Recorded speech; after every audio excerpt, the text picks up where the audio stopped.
या देवी सर्वभूतेषु छायारूपेण संस्थिता नमस्तस्यै नमस्तस्यै नमस्तस्यै नमो नमः। जय माता दी। आज सुनिए श्री दुर्गा सप्तशती के आगे के अध्याय। श्री दुर्गा सप्तशती पाठ नमा अध्याय निशुंभ वध। राजा ने कहा, हे ऋषिराज, आपने रक्त बीज के वध से संबंध रखने वाला वृतांत मुझे सुनाया। अब मैं रक्त बीज के मरने के पश्चात क्रोध में भरे हुए शुंभ और निशुंभ ने जो किया वह सुनना चाहता हूँ।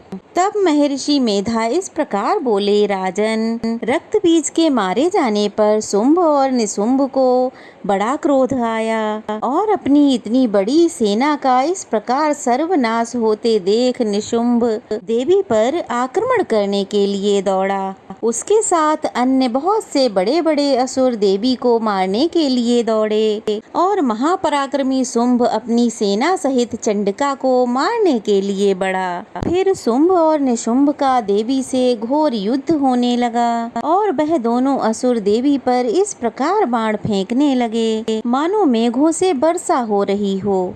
उन दोनों के चलाए हुए बाणों को देवी ने अपने बाणों से काट डाला और अपने शस्त्रों की वर्षा से उन दोनों दैत्यों को चोट पहुंचाई। निशुंभ ने तीक्ष्ण तलवार और चमकती हुई ढाल लेकर देवी के सिंग पर आक्रमण कर दिया। अपने वाहन को चोट पहुंची हुई देखकर देवी ने अपने श्रव्र नामक बाण से निशुंभ की ढाल और तलवार दोनों को ही काट डाला। ढाल और तलवार कट जाने पर निशुंभ ने देवी पर सख्ती से प्रहार कर दिया।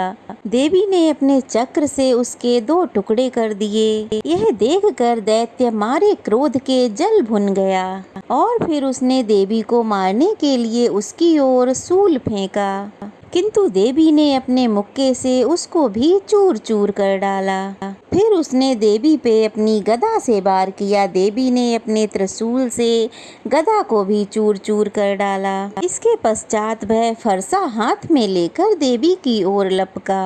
अब देवी ने अपने तीखे बाणों से उसे धरती पर सुला दिया। अपने पराक्रमी भाई निशुंभ के इस प्रकार मारे जाने से शुंभ क्रोध में भरकर देवी को मारने के लिए दौड़ा।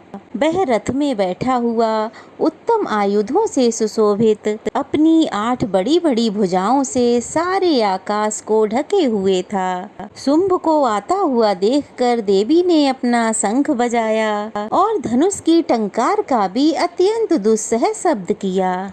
साथ ही अपने घंटे के तेज से, जो कि संपूर्ण दैत्य सेना को नष्ट करने वाला था, संपूर्ण दिशाओं को व्याप्त कर दिया। इसके पश्चात देवी के सिंह ने भी अपनी दहाड़ से, जिससे बड़े बड़े बलवानों का मद चूर चूर हो जाता था, आकाश, पृथ्वी और 10 दिशाओं को पूरित कर दिया। फिर आकाश में उछलकर देवी काली ने अपने दोनों हाथों और दोनों दांतों को पृथ्वी पर पटका। फिर ऐसा करने पर ऐसा भयानक शब्द हुआ जिससे कि उससे पहले के सारे शब्द शांत हो गए। इसके बाद शिव दूती ने असुरों के लिए महाभय उत्पन्न करने वाला अट्टहास किया, जिसे सुनकर सब दैत्य थर्रा उठे, जिससे शुंभ को बड़ा क्रोध आया। फिर अंबिका ने, अरे दुष्ट, खड़ा रह कहा तो आकाश से सभी देवता जय हो बोल उठे। शुंभ ने वहां आकर ज्वालाओं से युक्त एक अत्यंत भयंकर शक्ति छोड़ी, जिसे आता देखकर देवी ने अपनी महोल्का नामक शक्ति से उसे काट डाला। हे राजन, फिर तो शुंभ के सहनाद से तीनों लोक व्याप्त हो गए और उसकी प्रतिध्वनि से ऐसा घोर शब्द हुआ जिसने इससे पहले के सभी शब्दों को जीत लिया। शुंभ के छोड़े हुए बाणों को देवी ने और देवी के छोड़े हुए बाणों को शुंभ ने अपने बाणों से काटकर सैकड़ों और हजारों टुकड़ों में बदल दिया। इसके बाद जब देवी चंडिका ने क्रोध में भरकर शुंभ को त्रिशूल से मारा तो वह मूर्छित होकर पृथ्वी पर गिर पड़ा। जब उसकी मूर्छा दूर हुई तब वह धनुष लेकर आया और अपने बाणों से उसने देवी काली तथा उनके सिंह को घायल कर दिया। फिर उस राक्षस ने 10,000 भुजाएं धारण करके चक्र आदि आयुधों से देवी को आच्छादित कर दिया। अब भगवती दुर्गा ने कुपित होकर अपने बाणों से उन बाणों तथा चक्रों को काट डाला। यह देखकर शुंभ हाथ में गदा लेकर चंडिका को मारने के लिए दौड़ा। उसके आते ही देवी ने तीक्ष्ण धार वाले खड्ग से उसकी गदा को काट डाला। उसने फिर त्रिशूल हाथ में ले लिया। देवताओं को दुखी करने वाले शुंभ को त्रिशूल हाथ में लिए आता देखकर चंडिका ने अपने शूल से उसकी छाती पर प्रहार कर दिया और उसकी छाती को चीर डाला। शूल विदीर्ण हो जाने पर उसकी छाती में से एक उस जैसा ही एक महापराक्रमी दैत्य ठहर जा कहता हुआ निकला। उसको देखकर देवी ने बड़े जोर से अट्टहास किया। अभी वह दैत्य बाहर निकलने ही नहीं पाया था कि उसका सिर देवी ने अपनी तलवार से काट डाला।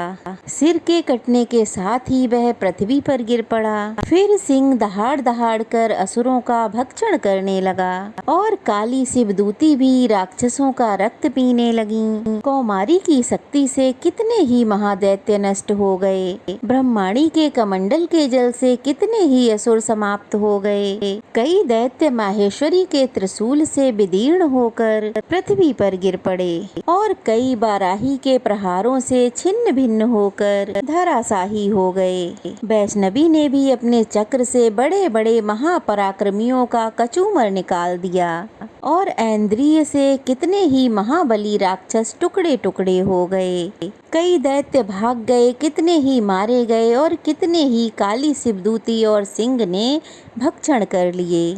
श्री दुर्गा सप्तशती पाठ 10वां अध्याय शुंभ वध।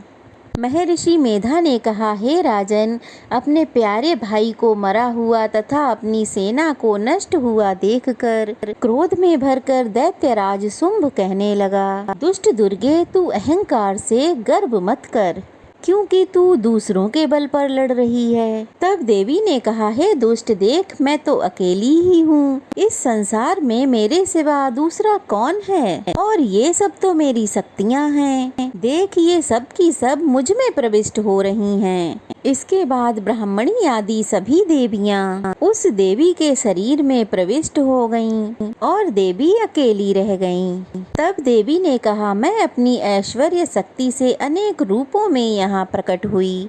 अब उन सभी रूपों को मैंने समेट लिया है और अब मैं अकेली ही यहाँ खड़ी हूँ। तुम भी यहीं ठहरो, महर्षि मेधा ने कहा। तब देवताओं और राक्षसों के देखते ही देखते शुंभ में तथा देवी में भयंकर युद्ध होने लगा। अंबिका देवी ने सैकड़ों अस्त्र शस्त्र छोड़े। उधर दैत्यराज ने भी भयंकर अस्त्रों का प्रारंभ कर दिया। देवी के छोड़े हुए सैकड़ों अस्त्रों को शुंभ ने अपने अस्त्रों द्वारा काट डाला। इसी प्रकार जो शुंभ ने अस्त्र छोड़े उन्हें देवी ने अपनी भयंकर हुंकार द्वारा ही काट डाला।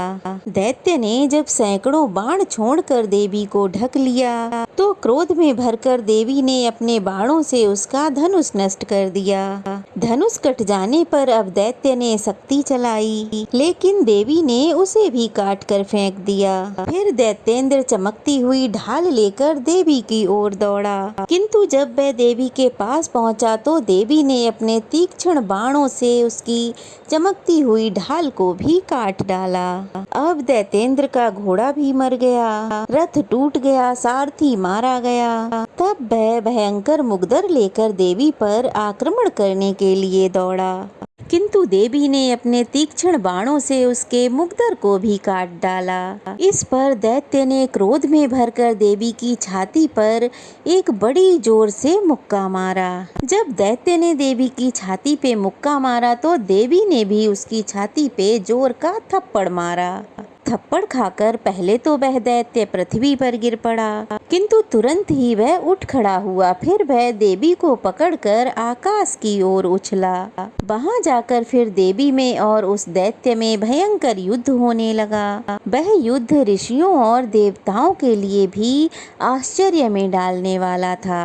देवी आकाश में दैत्य के साथ बहुत देर तक युद्ध करती रहीं। फिर देवी ने उसे आकाश में घुमाकर देखते ही देखते पृथ्वी पर पटक दिया। दुष्ट आत्मा दैत्य पुनः उठकर देवी को मारने के लिए दौड़ा। तब उसको अपनी ओर आता हुआ देखकर देवी ने उसकी छाती विदीर्ण करके उसको पृथ्वी पर पटक दिया।